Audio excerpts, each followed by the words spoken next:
CM योगी ने tweet कर प्रदेशवासियों को दी राष्ट्रीय मतदाता दिवस की बधाई।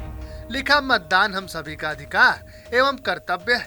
आइए इस अवसर पर 100% मतदान के प्रति जन जागरण हेतु संकल्पित हूँ। साथ ही इस वर्ष मतदाता बनने वाले समस्त युवा साथियों का अभिनंदन और स्वागत किए। लखीमपुर खीरी मामले में आशीष मिश्रा को जमानत मिल गई। सुप्रीम कोर्ट ने आशीष मिश्रा को 8 हफ्ते के लिए जमानत पर रिहा करने का निर्देश दिया। आशीष मिश्रा को रिहाई के 1 हफ्ते के भीतर यूपी छोड़ने का निर्देश दिया गया है। उनको यूपी या दिल्ली के एनसीटी में नहीं रहने का आदेश दिया गया है। स्वामी प्रसाद मौर्य ने ब्राह्मण समाज पर उठाए सवाल। संत कबीर नगर में रामचरितमानस पर की गई टिप्पणी पर स्वामी ने कहा, सिर्फ जाति विशेष के लोगों द्वारा ही विरोध किया जा रहा है। स्वामी प्रसाद मौर्य एक निजी कार्यक्रम में शिरकत करने रायबरेली पहुंचे थे, जहां वो आज भी रामायण पर की गई टिप्पणी पर अडिग दिखे। हम किसी भी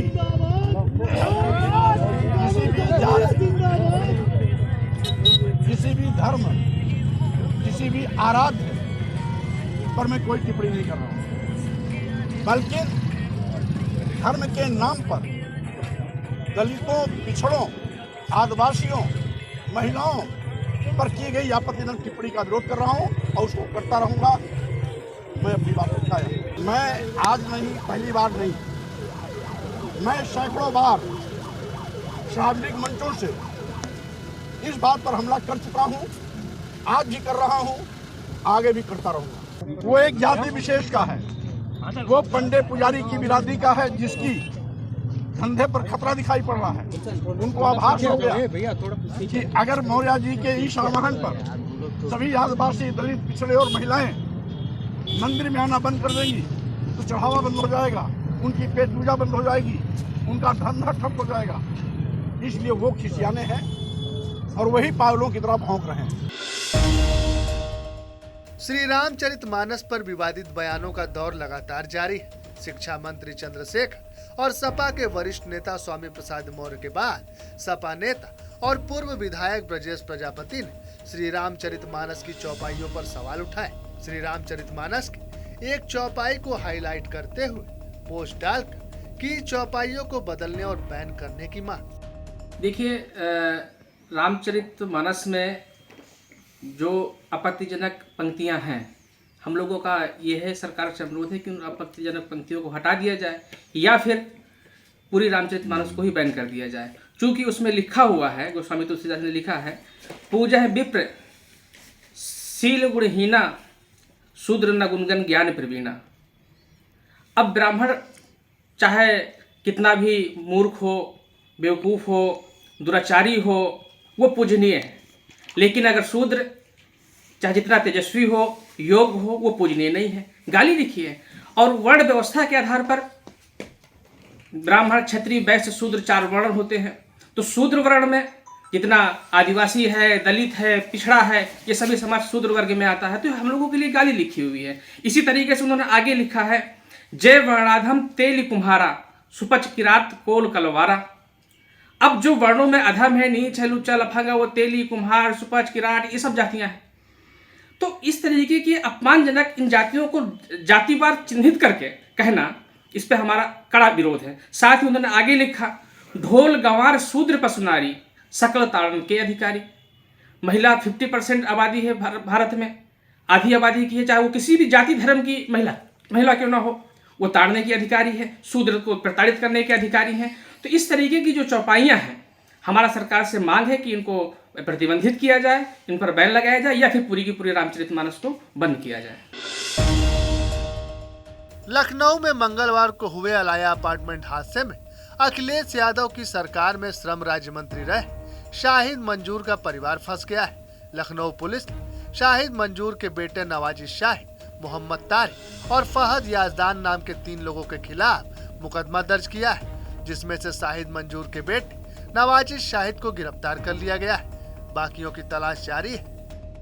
हजरतगंज थाने पर एक अभियोग पंजीकृत हुआ है, जिसमें 3 व्यक्तियों के विरुद्ध 330, 120B, 308 और 7 क्रिमिनल लॉ अमेंडमेंट एक्ट और 420 का अभियोग पंजीकृत हुआ है। इन 3 अभियुक्तों में से एक अभियुक्त की गिरफ्तारी की हुई है और 2 अभियुक्तों की गिरफ्तारी के लिए हमने टीम भेजी है। शीघ्र ही गिरफ्तारी होने की संभावना है।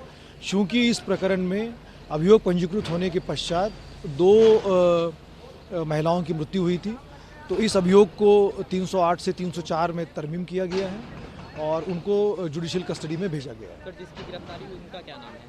उनका नाम है मज़ाहिर नवाजी शाहिद नाम है उनका, और ये मेरठ के रहने वाले, मेरठ से उनको अरेस्ट किया गया है। दूसरे अभियुक्त है मोहम्मद तारिक और तीसरे फरजाद याजदानी, जो यहाँ के बिल्डर थे। विश्व प्रसिद्ध ठाकुर बाके बिहारी कॉरिडोर के विरोध में लगातार जारी है धरना प्रदर्शन। आज बाके बिहारी कॉरिडोर के विरोध का 15वां दिन है। मतदान दिवस के दिन ब्रजवासी बाके बिहारी कॉरिडोर के विरोध में मतदान का बहिष्कार कर रहे हैं। ब्रजवासियों ने कहा कि आने वाले समय में हम मतदान नहीं करेंगे। कल बसंत पंचमी के दिन भी बाजार बंद रहेगा। राष्ट्रीय बालिका दिवस के मौके पर बेटियों को बढ़ावा देने के लिए उन्नाव जिला प्रशासन ने की अनोखी पहल की शुरुआत। बेटियों के आत्मसम्मान को बढ़ावा देने के उद्देश्य से एक अनोखी पहल की शुरुआत की गई। इस पहल के अंतर्गत दीक्षा गुप्ता को एक दिन के लिए एसडीएम बनाया गया। यूपी दिवस के मौके पर औरैया जिले के औरैया सदर में प्रशासन की तरफ से रखा गया कार्यक्रम, जिसमें मुख्य अतिथि के रूप में महिला कल्याण, बाल विकास एवं पुष्टाहार विभाग की राज्य मंत्री प्रतिभा शुक्ला पहुंची। उन्होंने कहा कि आज उत्तर प्रदेश का दिन है, आज बालिका दिवस है। उत्तर प्रदेश का नाम 1950 में संयुक्त प्रांत से बदलकर उत्तर प्रदेश किया गया और आज हम लोग उसको मना रहे हैं।